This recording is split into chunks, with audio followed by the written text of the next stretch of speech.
Viral.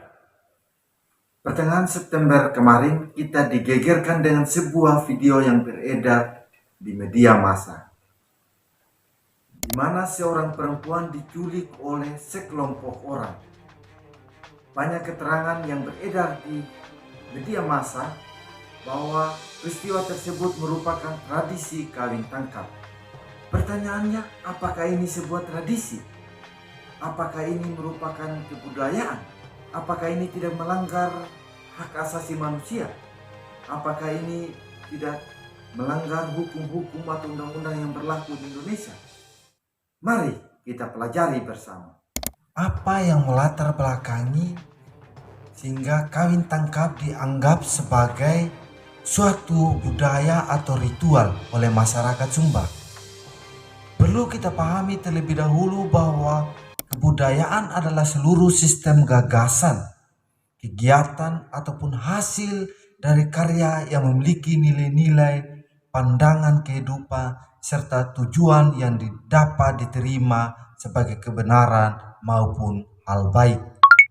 Dengan demikian, budaya ini merujuk pada suatu nilai baik dalam kehidupan masyarakat. Budaya itu termasuk juga mencakup segala aspek kehidupan, termasuk perkawinan, yang memegang peran penting dalam mengidentifikasikan suatu kelompok masyarakat. Di Sumba, khususnya di suku Wewewa Sumba Barat Daya, mereka melihat perkawinan adalah sebuah ritual sakral yang mengikat hubungan kedua mempelai. Ada beberapa jenis perkawinan dalam budaya Sumba.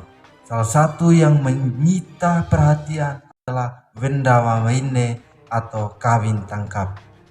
Menurut beberapa literatur dan pandangan tokoh masyarakat, awalnya kawin tangkap itu terjadi antara laki-laki dan perempuan yang saling mencintai. Ada beberapa jenis perkawinan dalam budaya Sumba yang sering terjadi. Salah satu yang menyita perhatian adalah wenda mawine atau kawin tangkap. Menurut beberapa literatur dan pandangan tokoh masyarakat, awalnya kawin tangkap itu terjadi antara laki-laki dan perempuan yang saling mencintai. Namun dalam perjalanan, keluarga mempelai pria tidak mampu membayar mahal yang tinggi, sehingga kawin tangkap di zaman dahulu hanya terjadi jika disepakati oleh kedua mempelai, bukan pertama-tama oleh keluarga. Mirisnya zaman ini, kawin tangkap lebih didasari oleh kesepakatan antara orang tua laki-laki dan perempuan, dan seringkali terjadi dilakukan tanpa sepengetahuan dari perempuan. Bahkan disertai aksi yang berbau kekerasan, di mana seorang perempuan tidak ingin dibawa. Motivasi dibalik perkawinan ini karena adanya masalah ekonomi keluarga, utang piutang, dan menjaga hubungan kekerabatan. Kawin tangkap sampai saat ini masih dilakukan oleh masyarakat Sumba.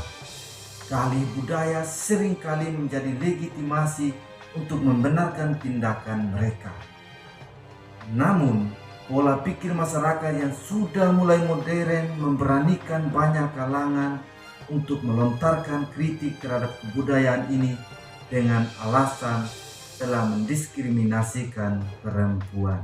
Harus disadari bahwa sebagai warga negara Indonesia, baik laki-laki maupun perempuan mempunyai hak-hak yang sama.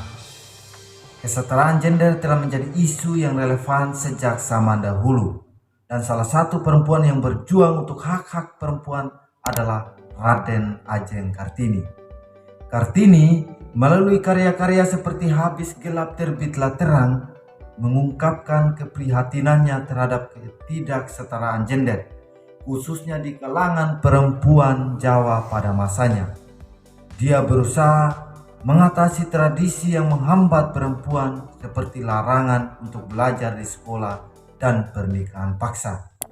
Namun ketika melihat kebiasaan kawin tangkap di masyarakat Sumba, terlihat bahwa praktik ini melanggar hak asasi manusia dan nilai-nilai kemanusiaan yang diperjuangkan oleh Kartini.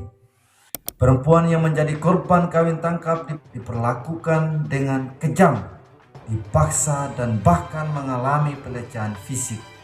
Ini mengembalikan perempuan menjadi objek dan bukan subjek yang merdeka. Praktik kawin tangkap, meskipun mungkin awalnya memiliki niat baik, telah berubah menjadi kejahatan dalam zaman sekarang. Tindakan ini merugikan perempuan secara fisik, psikis, sosial, spiritual, dan seksual. Jika Kartini hidup di zaman sekarang, mungkin dia akan turut bersuara untuk melindungi hak-hak perempuan di Sumba yang telah direnggut oleh praktik ini. Kartini akan tetap memperjuangkan kesetaraan gender dan hak asasi manusia, bahkan dalam konteks masyarakat modern seperti Sumba. Dari peristiwa kawin tangkap dan dari tokoh Raden Ajeng Kartini yang telah memperjuangkan kesetaraan gender, perlu kita melihat bersama bahwa di negara kita telah memperjuangkan hak asasi perempuan. Perlu kita tahu bahwa tradisi kawin tangkap merupakan suatu kebiasaan yang tidak semestinya dilakukan lagi di zaman modern ini. Sebab jika dilihat secara objektif, kawin tangkap merupakan budaya yang melanggar bunyi sila kedua Pancasila, yakni kemanusiaan yang adil dan beradab. Pancasila adalah sumber hukum utama di Indonesia, menduduki posisi unik sebagai landasan ideologi dan hukum negara. Ini jelas diatur dalam Undang-Undang Nomor 12 Tahun 2022 tentang tindak pidana kekerasan seksual, dari Undang-Undang Nomor 23 Tahun 2024 tentang perlindungan perempuan dan anak, Undang-Undang Nomor 12 Tahun 2022, Undang-Undang Nomor 23 Tahun 2024. Tindakan kawin tangkap dapat juga digolongkan sebagai tindakan penculikan paksa. Hal ini tentu merupakan pelanggaran hukum menurut pasal 328 KUHP. Pelaku dan siapa saja yang terbukti terlibat di dalamnya akan dikenai sanksi 12 tahun penjara. Oleh karena itu, peristiwa kawin tangkap ini perlu ditindaklanjuti secara tegas, sebab hal ini bersinggungan langsung dengan hak asasi manusia, dalam hal ini perempuan, dan tentunya tidak sejalan dengan nilai-nilai yang termuat dalam sila kedua Pancasila. Dari peristiwa tersebut, apa yang harus kita lakukan?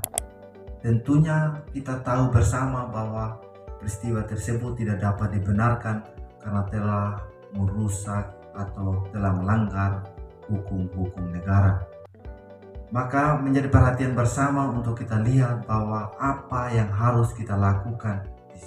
Apalagi dalam perkembangan zaman, setiap orang berhak untuk menentukan pilihannya. Kultur masyarakat yang patriarkat di Sumba secara tidak langsung memfasilitasi dan mendukung laki-laki sebagai pelaku melancarkan aksinya terhadap perempuan. Norma dalam kawin tangkap selalu berlindung di bawah klaim budaya demi menghindari penegakan hukum. Untuk itu perlu ada sebuah gebrakan baru yang harus dibangun bersama antara pihak pemerintah, tokoh masyarakat atau budaya, dan tokoh-tokoh agama setempat agar peristiwa ini tidak terjadi lagi. Perlu ada sosialisasi terhadap masyarakat tentang HAM, kemanusiaan, keadilan sebagai hak utama setiap manusia yang tidak dapat diganggu-gugat sekalipun oleh budaya. Terakhir, kebudayaan haruslah memanusiakan manusia dan menjunjung tinggi nilai-nilai manusia itu sendiri. Jika tidak, maka kebudayaan itu perlu dikaji lagi. Maka kita sebagai masyarakat, khususnya kaum milenial Sumba, perlu menanggapi persoalan kawin tangkap ini secara serius dan bertanggung jawab. Kita semua hidup dalam kebudayaan. Tetapi apabila ada budaya yang melanggar hak asasi manusia, satu kata untuk kita semua, lawan.